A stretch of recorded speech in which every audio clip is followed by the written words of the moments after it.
Hey everybody, Roman versus with the Squashfest podcast and my co-host. I don't care what Roman has to say. Last night's Smackdown was the greatest episode of in the WWE in the Paul Levesque era that ever existed. The way hard. You think so? Absolutely fucking not.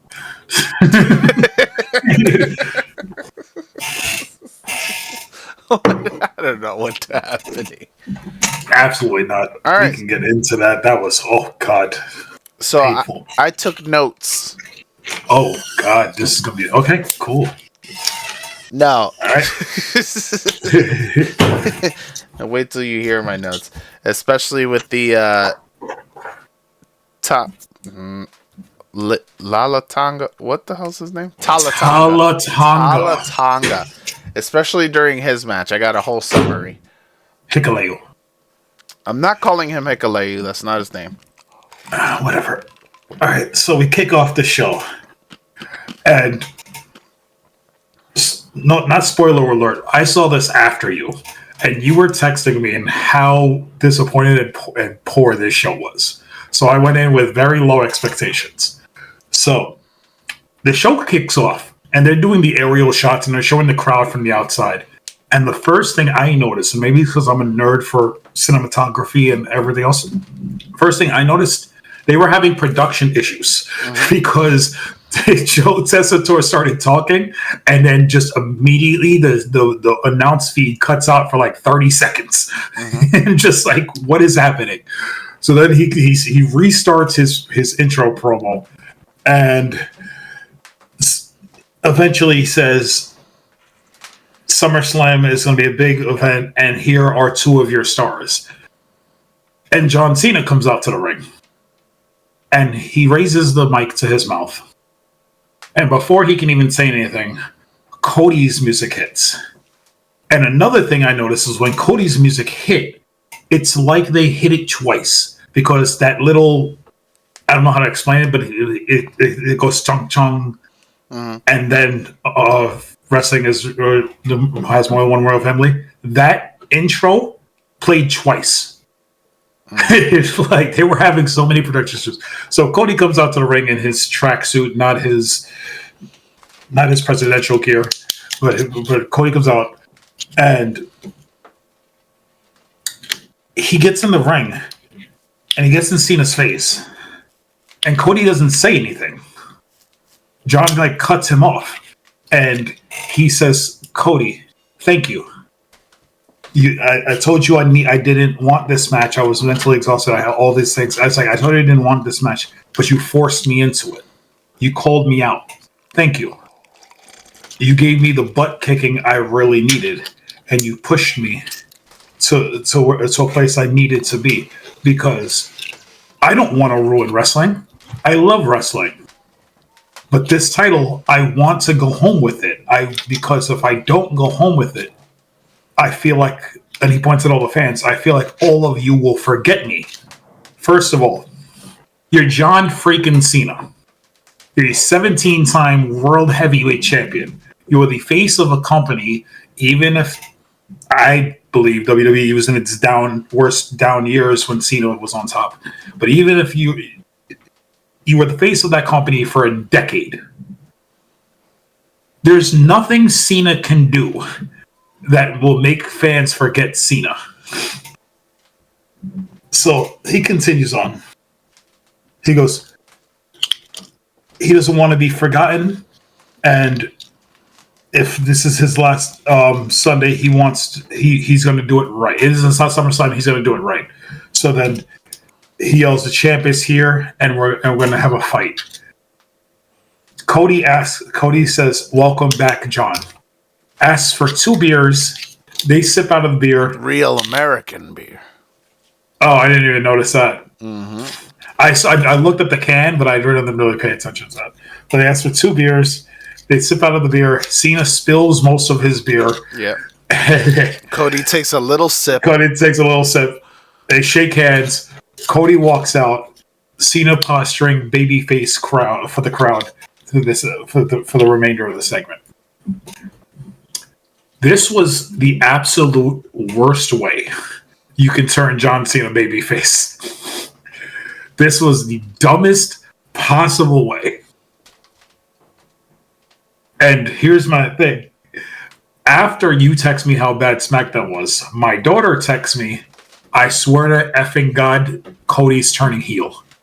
I felt that, right? Especially the crowd. The crowd was completely against him. Mm-hmm. They were not trying to... They didn't want nothing to do with Cody. It's a New York crowd. There are certain cities where wrestling fans are different than everywhere else. Mm-hmm. Chicago, New York, Philadelphia, because we're so cynical in everything we do that we don't want to root for the babyface all the time. Yeah. So I think that was a little bit of it. Like, the crowd will be different in Des Moines, Iowa for Cody than it'll be in New Jersey. Right? So that's the way I felt. But that segment was just horrendous. So at that point in time, what my exact words to you in text was, SmackDown is BS and it just started, I'm out. That's exactly what I text you. To say that this was the worst way to turn my man face again would be the understatement of the century. All these months of him being heel, all the dastardly ways that he stayed on top, and the man just had an epiphany. Oh, I missed the part where he also said, Cody, I'm going to be the only platinum rapper this weekend. That was hilarious. That gave me a little pop. I was like, that's hilarious. What I did like was when he said, I hate that I was also waiting for people. And I thought I was going to be a part of a group. See, that I liked, because I was just like, okay, he's addressing the fact that it was supposed to be this group, and now he's by himself. Yeah. Rock and Travis Scott, they just left him high and dry. Yes. So I like that he addressed it. But everything else about it, my man's just woke up one morning and just decided, you know what, I'm going to be a good guy again.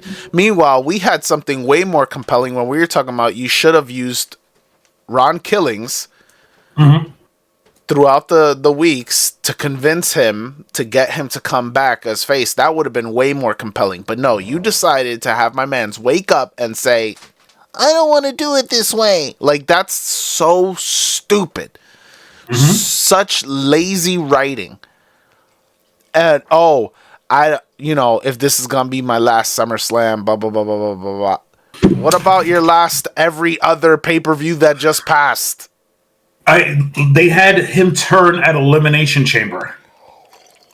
And I understand Elimination Chamber is a month before WrestleMania, so you can't turn him back babyface at WrestleMania. But you're telling me if this is going to be my last SummerSlam, I want to be cheered? What about Mania? The biggest show of the year. You're okay getting booed at Mania? That makes no sense. It doesn't. It doesn't. It pissed me off. This is what literally, for me, set the tone of the show. I said, if they're pissing me off this early in the show, I can only imagine what else they have in store. And they had a lot in store for me, because this show just pissed me off. The one thing I will give them, not every match was a tag match. That's the only saving grace that SmackDown had last night. What do you mean? You didn't like Mr. Iguana? Not every single match was a tag match, and that's the only saving grace that they had. I have notes to go through for each one. All right, so we're gonna let you control this episode. I'm not controlling nothing. They had no control. All right, so then we get our first match of the night. We get Julia and Zelina Vega in a return match for the United States Championship. The fact that I know we've talked about Zelina for months not getting the push she deserves and she needs, and she needed to elevate that championship. But the fact that Julia, who is one of your, I like to call them the triplet of crowning women stars in NXT. It's her, it was Stephanie McCur, and it was Roxanne Perez. And you could Jordan Grace, you could throw her in there too. But the fact that you had her not on this SummerSlam card, and on the night before to defend this championship is a disgrace to her and the push, because of the three of them, Julia is so far behind the three of them as far as relevancy. I mean, of the other two as relevancy as on the card right now, and she's a champion. Now, what I was just gonna say that I was gonna say make this man repeat what he just said and then follow it up with, and she's the champion. Mm-hmm. How can you be a champion and be this irrelevant? Irrelevant. That's what I said. Irrelevant. Oh, he came through wrong. Okay, yeah, no, the match was solid, except for the one part where Zelina Vega tries to hit a moonsault and she misses Julia completely, and she's supposed to get her knees up. Yes. Like, that was the only real big botch. Yes. But the match was solid. It was good, but the story doesn't mean anything. Julia gets the win towards the end with the Northern Lights bomb. Kiana James doesn't even really cheat to help her win. At all. Like, she's just there. She's literally just there. I was going to say, and technically, I know they're in Jersey, but you have a New Yorker here. You have Zelina here. She's from Queens. You could have had her on the show at SummerSlam either night, and she would have gotten a huge pop because she's from the area. Mm-hmm. Like there are so many things that were just booked poorly for this match, and it has nothing to do with the match itself. It's just like, I could use this match on SummerSlam, and I know we want him to get pushes, but this match would have been better on SummerSlam than Cross and Sami Zayn. Yeah. Like, I don't know what they were doing. Mm-hmm. I would have also appreciated if you just put this on the SummerSlam card, and it could have been a squash match. It could have been something quick. It doesn't need to be this long drawn out as it was, which is essentially what I put in my notes. I said Julia beat Zelina after mad work for no reason, because again, there was no reason. I said good match, but why make Zelina look strong? What is the purpose? What is the purpose? Those are my notes. I promise you that. What is the purpose of making her look strong?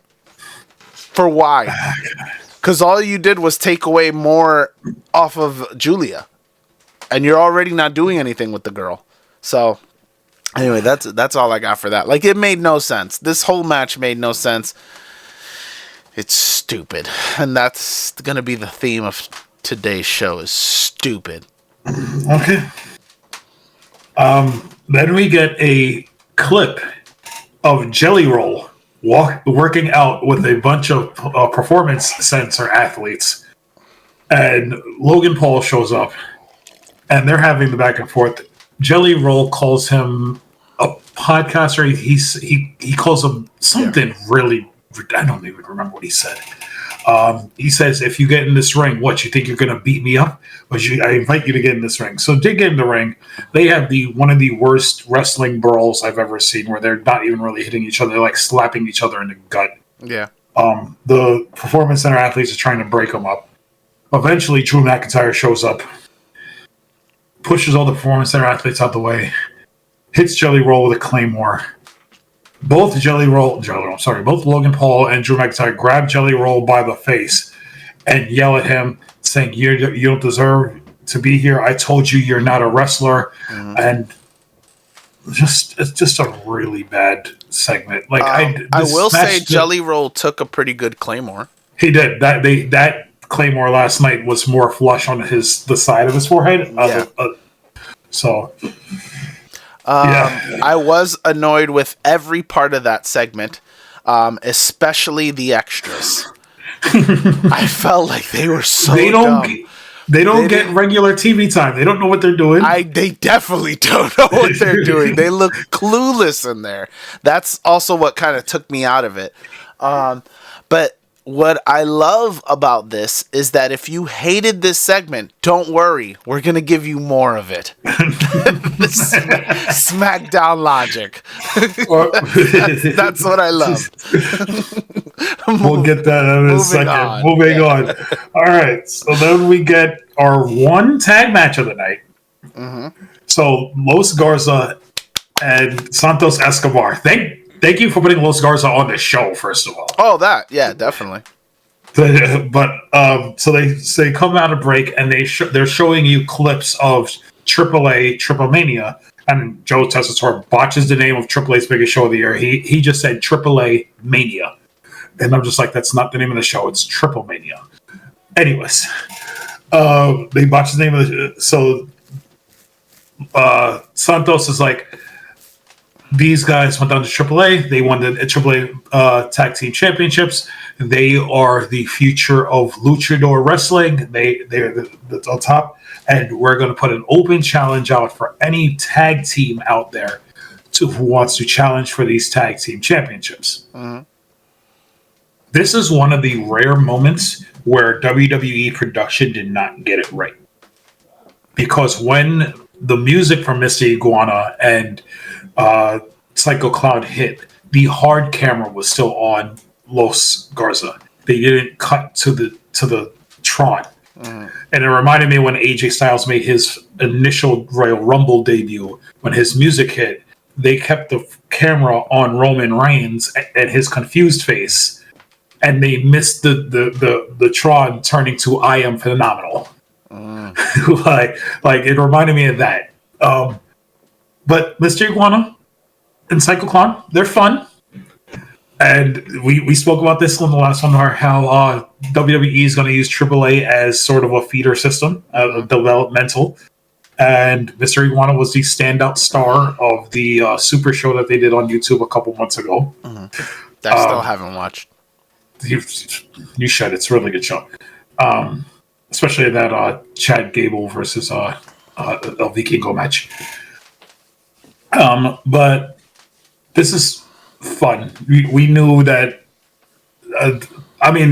Because these are the AAA Tag Team Championships, I kind of thought that they were going to put it on Mr. Iguana and Psycho Clown last night. I definitely thought the same thing. But they didn't. Los Garza gets the win. La Yesca, the puppet. Does La Yesca mean iguana in Spanish? You're Puerto Rican. How do you not know this? Because there's different kinds of Spanish, Derek. For me, it's legaltijo. Oh, okay. Well, La Yesca was the most over thing in this entire match. Which is to be expected. I did, as soon as they came out, I gave him a quick pop because right away I was just like, oh, you were right. Because you had called it that eventually we're going to get Mr. Iguana, right? Yes, Mr. Iguana. That we're going to get him on the show. And you were right. Mm-hmm. I think you said it last week, too, at that. It might have been. I don't remember. But Mr. Iguana's over. And like he's gonna be. Well, I think Vikingo is gonna be the first one that they bring up to Raw or SmackDown when he eventually loses that AAA Mega Championship. But Mr. Iguana is. He's a different you know what he reminds me of? The PG version of Goldust. Okay. The comedic version that was not doing the version that was teaming with Booker T. Okay. That's what it reminds me of. He's going to be a comedy wrestler, right? He's going to come in. The pop for him when he got the hot tag was huge. He hit a bunch of stuff. He did botch one time, but he was trying to do too much, and the ropes are probably, coiled differently in WWE than they are in AAA, because AAA they make them super loose, so they bouncy. They can bounce. Oh yeah. So, but Angel and Berto get the win. This is a solid match, but it was more for the crowd. Here's my thing. This is why I miss when go home shows for pay-per-views would get you excited for the pay-per-view. They did stuff to elevate the stories going into the pay-per-view. They tried it for Cody and Cena. It was stupid. They tried it for Jelly Roll and Logan Paul. It was bad. And we'll get into the main event segment later. But these shows, especially under the Fall of Vega, because they're 2 night shows, especially SmackDown the night before, it's just used to get the people who are not on the show on something. On the weekend, yeah. On the weekend. And it kind of feels like, all right, I can skip these shows. Yeah. Which I don't want to skip SmackDown. I want SmackDown to be good every week. I don't want to come here and be like, here comes another SmackDown review, guys. I think we're having fun today. All right. But this match, all I had for my notes was Los Garza retain against Lizard Guy and Loser Clown. What is wrong with you? That's all I had. Mr. Iguana and Psycho Clown. I'm not going to remember. But the two come-aways, right? The two come-aways from this was, one, you were right, and two, AAA, Canon, before NXT. It's crazy. On to the next segment before he makes me angry. Crazy. Aleister Black and Damian Priest.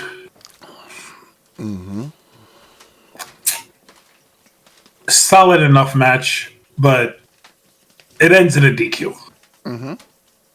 I said to you last week, this is gonna. I think I said to you last week, this is gonna end up me, my Damian Priest versus Drew McIntyre.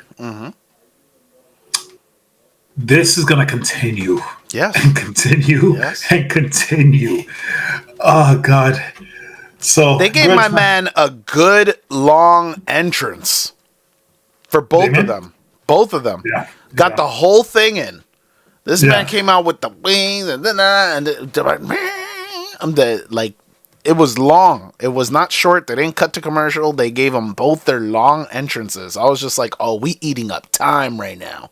Yes, we are eating up time. And again, another Hispanic from a neighboring borough who's not on the SummerSlam card. So let's put him on Friday Night Smackdown the night before and give him that moment.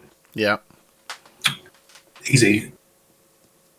We could probably think of more, but I feel like Damian Priest might be one of the more disrespected world heavyweight champions in recent history. I agree. I mean, he's not Jinder Mahal levels of disrespected, but it's pretty bad. He could be doing way more. Absolutely. Disrespect to my guy. Justice for Damian. I'm going to put that as one of our hashtags this week. Please don't. You do that, we're going to get some sort of devil worshipping stuff. Okay, justice for Priest. Okay. That also sounds wrong. I was going to say, then we're going to get the opposite way. We're going to get evangelistic Christians. Just don't do anything. Oh, God. Solid match. These two guys, this really wasn't a match. It was like, I have history in jiu-jitsu. I have history in Muay Thai. Let's go out there and kick each other and hit a bunch of high knees and stuff. Yes. And that's what this match devolved into. When Damian Priest started to get the advantage, he does the pounce on the outside, where I feel like Aleister Black sold the crap out of this. So they're fighting on the outside of the announce table. Damian charges at him. Aleister jumps in the air, and Damian literally pushes him. And Aleister looked like he was shot out of a cannon. And he hits the announce table. He gets Damian's cheering. When Aleister gets up, he has a chair. He hits Damian with the chair. Get a disqualification. He positions Damian against the ring steps, slams his head against the ring steps about 5 times. The referee and actually it was only the referee. There was no producers out there at all. Just referee trying to stop everything. Aleister hits him in the gut with the chair. He sets him up on the thing. He sets him up and standing over the ring steps, hits him with a black mass, and Damian does like the comedic spin fall over those ring steps. And that was it. That's just the end of the segment. How about the fact that both New Yorkers get their butts kicked? I mean, that's an old wrestling thing, right? Even under Vince. Vince never wanted people to win in their hometowns. Terrible. Hunter Crew learned the business under Vince. This was fine. It was a fine match, but again, we're just gonna beat this until sometime later this year, probably like December or something. It'll finally blow off until then it's time for Damian and Drew again, and that's what we do. We like to recycle. So that's again, we already spoke about it in length. We can move on. It's just a disrespect to Damian Priest. You're not really doing anything with Aleister by having this feud long and drawn out. I think it's just time to move on.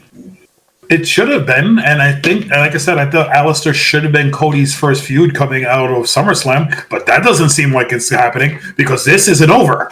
Yeah. So I don't know what their plans are going to be for Cody coming out of SummerSlam, unless they're just going to do Cody and Drew McIntyre, which I know you're not going to want to see. Not at all. So it's just, oh god, this is so just bad. All right.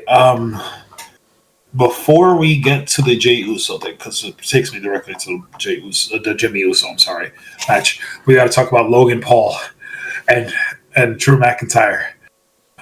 Okay, so Logan Paul and Drew McIntyre come out to the ring, and they're celebrating their beatdown on Jelly Roll, and the crowd is giving them nuclear heat, right? The crowd is booing them. And I didn't even pay much attention to what Logan Paul was saying. He was just going off. Eventually, Jelly Roll shows up on the monitor, on the Tron, still holding his head, arriving in the arena, still holding his head from the Claymore. And he's just waiting, and then eventually another SUV pulls up, and it's Randy Orton. And he's wearing a shirt that says RKO everybody. And I'm just like, okay, this is what we're going to get. So that's exactly what I saw. So I RKO everybody. I'm like, he is about to come out and just everything. So he gets in the ring. They start brawling. All four men start brawling. Security, I missed the part where Nick Aldis was trying to stop them from getting to the ring. Yeah. From getting to the arena. He couldn't do it. So then you see Nick Aldis run back. They do a camera shot where Nick Aldis actually sprinting back through the stage, because Jelly Roll and Randy Orton came off that part of the partition that's to the side of the stage. They didn't come down the stage. So Nick Aldis cut him off, and then he ran up the stage to get security. So as everybody's fighting, you just see a line of WWE Performance Center and House of Glory wrestlers in security shirts just running down. They get between everybody. The babyfaces stand tall. Eventually, there's 3 security guards in the ring trying to hold Randy Orton and Jelly Roll back from Drew McIntyre and Logan Paul. And you can see Randy Orton fuming and and riling himself up. Bam, RKO on 1. Bam, RKO on 2. And the third security guard is just standing there. And my thinking is, you just saw Randy Orton RKO 2 other security guards. Mm-hmm. I understand it's your job to make sure that these guys are not going to attack the other guys. But if your 2 colleagues are laid out by this guy, why would you just stand there? Yep. To a point where now Randy's like, you know what? I'm not even going to do it. Let me get my boy to do it. Like, that was so dumb. I thought Jelly Roll was going to hit an RKO. I thought so too. So Jelly Roll hits a choke slam, and does he have the worst looking choke slam ever? No, he's not doing anything. We're gonna get into that. But continue. He doesn't even do anything. He just wraps his hand around the guy's neck, and it's all of it's the person who's taking it does everything. Yeah, like, it is terrible. Yes, this is gonna be a very bad match. Oh, I know. This is what we have on the pay-per-view instead of Zelina and Julia. Just remember that.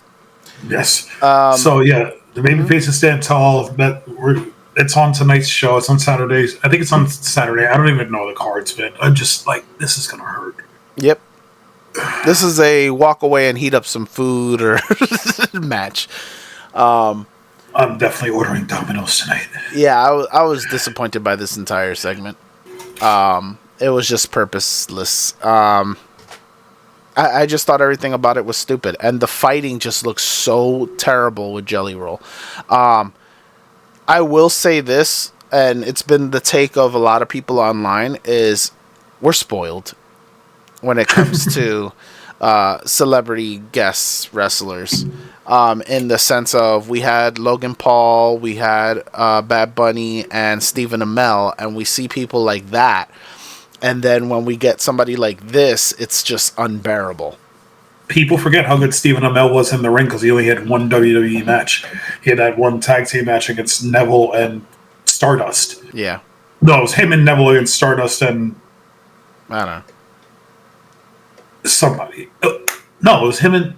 It was him and Stardust. It was him and Neville against Stardust, and it was a tag match, and I don't remember who it was. That was like 7 or 8 years ago, and then he went on to have like 2 AEW matches. So yeah, he was actually really good. Then he put on a great wrestling TV show, and everybody should go watch if you're into independent wrestling, called Heels. It's 2 seasons. It's a great show. I don't never recommend somebody going to watch something that got canceled. So moving on. They want to make a season 3, but Netflix won't greenlight it. Okay then, so it's still canceled. So moving on. 2-season arc is amazing. Still waiting. Moving on. Oh, you're waiting on me to move on. I thought you were going to continue your No. I thought you were going to continue your thing, your sentiment about. No, this is where I got the big. I don't know if you can see it. This is where I got my big summary. Oh, for the main event? Yes. Okay, so I'm going to let you handle that because when this main event started, I was falling asleep and I watched it haphazardly.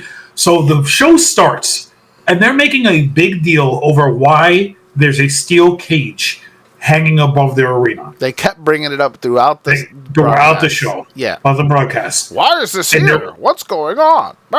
There was no steel cage match announced for the show. Mm-hmm. So it makes me think, okay, one of these matches are going to be impromptu, a steel cage match. Maybe Alistair and Damien would have gotten in a steel cage.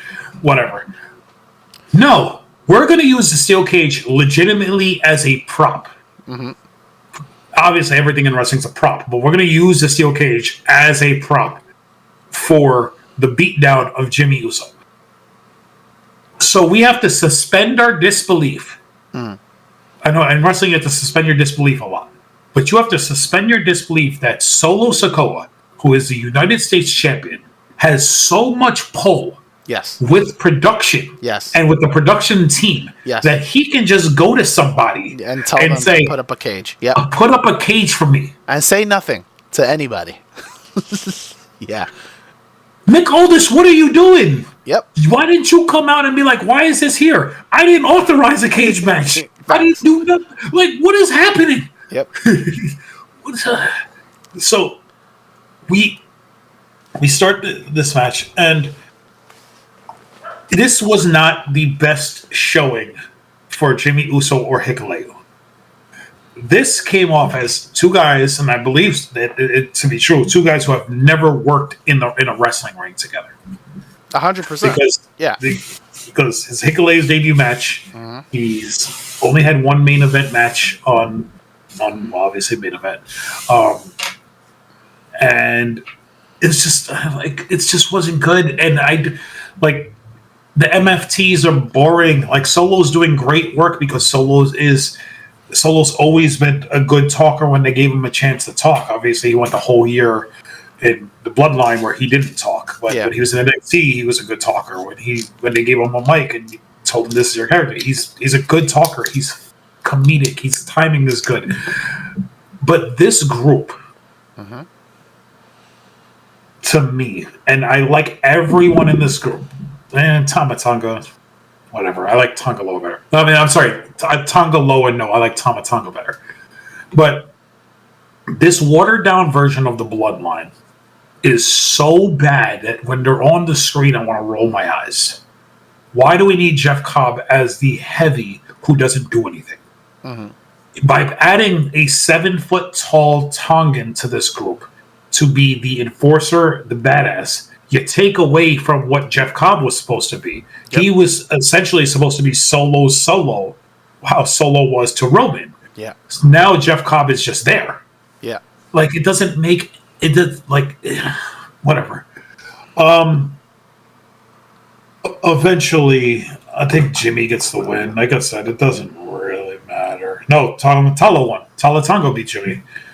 Tala Tonga won the match because of the interference. They get down. All four men are in the ring. Solo calls for the cage to be lowered. The cage gets lowered. They start beating down Jimmy Uso. Samoan Werewolf comes out. He gets into the ring.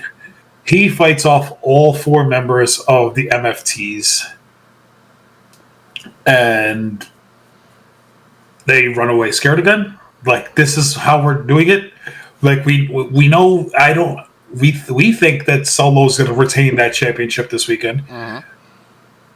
And you need to make Samoan Werewolf Jacob Fatu look strong going into that match. Like, he has an opportunity to win this match and overcome the odds.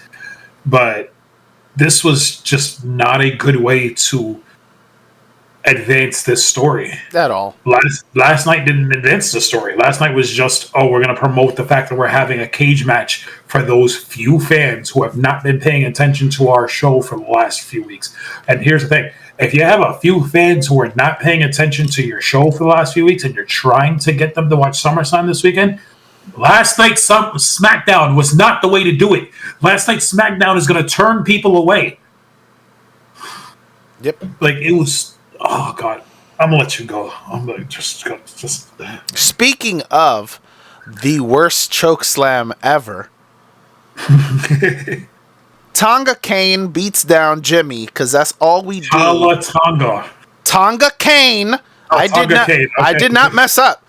Tonga Kane beats down Jimmy because that's all we do with Jimmy, who gets way too much offense only to receive the worst chokeslam ever seen. Then, because that wasn't enough, they drop a cage. Because again, besides getting demolished, why else would we use Jimmy Uso? Oh, but wait, Jacob makes it to the cage where he beats up JC and the other guy. No one cares. And Solo escapes. Stupid, stupid, stupid. Jacob stands tall, Solo wins Sunday, and wrestling makes no sense.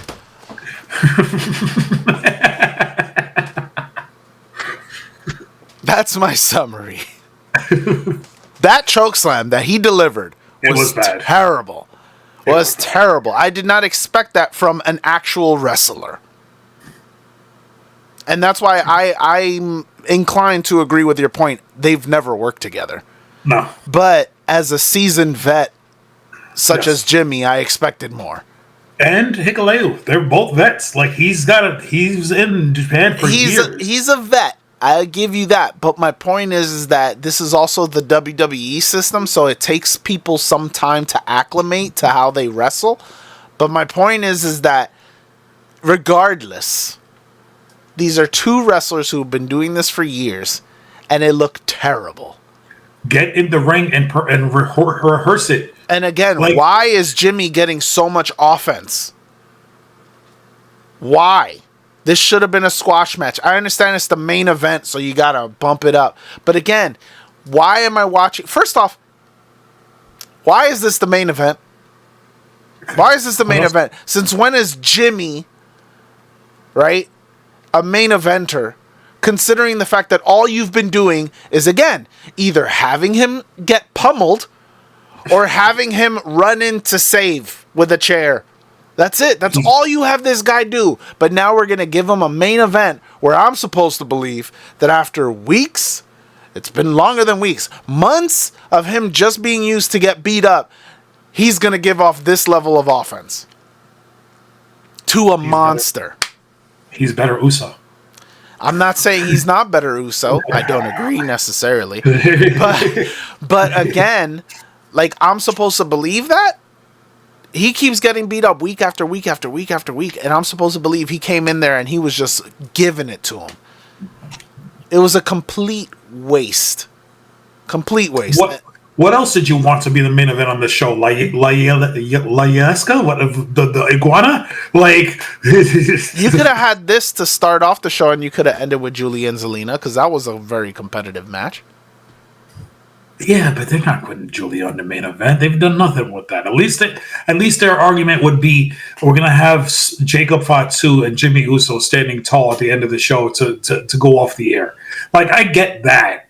it's just this just didn't do it for me. It didn't do anything to make me excited for tonight's steel cage match or tomorrow's steel cage match, whatever it is. And I call him Tonga Kane because he went for the chokeslam, and if you notice his attire, it was all black and red. Yeah, well, they've always been black and red, even in the bloodline. I'm just saying. He looked like a Tonga Kane. Okay. So yeah, that was SmackDown. It was 90 minutes of my life that I'll never get back because I watch it without the commercials. I will say it was better than the last few weeks. The last few weeks has been nothing but tags, bro. I know, but at least they gave us variety. Okay. We did get a promo package featuring all of the tag teams that are going to be in the TLC match. We can't even get away from the fact that you say it as though I'm supposed to be excited about that. That's really we can't go. Yeah. Listen, that TLC match tomorrow night, because I'm looking at the card now. That TLC match tomorrow night is going to be fire. I know we complain about SmackDown being a tag team heavy, but it's a 6-team TLC match. The amount of carnage and spots we're going to get in here is going to be crazy. I can picture Montez Ford going on the top of some crazy ladder and hitting a frog splash through all of the Wyatts on stacked up tables. Like, we're going to get some crazy Fraxium spot. Like, this is going to be a really good match. Okay. All right, so that was SmackDown. We're going into night one of SummerSlam, and I have the match card for tonight's SummerSlam. Tonight, it's Gunther and Punk, Tiffany Stratton and Jade Cargill, Randy Orton and Jelly Roll against Drew McIntyre and Logan Paul, Judgment Day, Raquel Rodriguez and Roxanne Perez versus Alexa and Charlotte, Roman Reigns and Jey Uso versus Braun Breaker and Bronson Reed, and Sami Zayn and the Karrion Kross. That's tonight. SummerSlam did not need to be 2 nights. It did not. Because, oh God, these 3 of these matches did not need to be on this show. Could have been on SmackDown. Could have done Tiffany Stratton and Jade Cargill on SmackDown. Only reason you put it on the SummerSlam card is if you're going to give it to Jade. Yeah, this is going to be her crowning moment tonight, I believe. Yeah. So that's tonight's match. Unless Nia Jax comes in. Yeah. I think that's the Friday thing. I think we'll get Jade win. I think we'll get some sort of Jade celebration. And then Nia attacks her during her celebration on SmackDown. Because Nia is the Dolph Ziggler of the women's division. I say this about a lot of people, but whenever you win a championship, especially there's a run when somebody became the Intercontinental Champion, their first feud was always Dolph Ziggler. For some reason, it was always Dolph Ziggler. It was Kevin Owens wins the Intercontinental title. We're going to do Kevin Owens, Dolph Ziggler. Ricochet wins the Intercontinental title. We're going to do Ricochet, Dolph Ziggler. It was like a 4-year span. It was just like always Dolph Ziggler. I don't understand why. But yeah, Nia is in that realm where she's not going to win the title back. But she seems like she's just going to be the first feud of whoever is going to be with that SmackDown or win this championship. It wasn't that long ago that she had the title, so it's not like, it's not like with Dolph. It was October of last year. Okay, that's not that long ago. That's almost a year ago. It's not. It was 10 months. That's fine. That you act like people wait years to get a title back. She just had it. It's fine. There's countless women who haven't had the title yet. Nor should they. I can't. There are plenty of women on that roster who have not done anything to deserve a title shot. I believe Jade Cargill is one of them. But anyways, she looks like a star. She wrestles better than she used to. Mm-hmm. She needs to work on her promos, but I believe they're going to crown her. But yeah, what is your takeaway of SmackDown, and what are you looking forward to tonight on all those 6 matches I just gave you for tonight's SummerSlam Night 1 card? For SmackDown, again, better than the last few weeks. Still not where it needs to be. A whole lot of nothing. A lot of wasted potential. A lot of matches that should be, well, a couple matches that should have been on the card for this weekend instead on SmackDown, and a couple cards that are on SummerSlam that should have been on SmackDown. So just a lot of booking decisions. To your point, the production was off last night. Somebody probably took off. That's probably the problem. And for tonight, I'm probably most excited for maybe Punk Gunther. Okay. Because I'm interested to find out if they really give it to Punk or if I'm right and Gunther retains. And Karrion Kross, Sami Zayn. That's where I was going. I was going Sami Zayn, Karrion Kross, because they need to do something with Karrion Kross. If he goes out tonight and he loses this match to Sami Zayn, and he has to tell Sami Zayn, "You were right, I was wrong about you. You're just burying this man worse than you buried him when Vince McMahon put a bucket on him and made him a Ninja Turtles villain." Like you can't have this natural, organic push for Karrion Kross where the fans love him, making him the #1 T-shirt seller at one point when he wasn't even on television, and you have him lose to homeless Roman versus. Like you can't, you can't have this happen because Sami Zayn has nothing going for him right now. He's going to eventually win a world championship. I really believe that. That time is not now. He's not John Cena. That time is not now. He cannot win this. He cannot win this match. If Sami wins this match, I might put my fist through my camera. Like this is no. Karrion Kross needs to come out and destroy Sami Zayn. And just like that, Sami wins.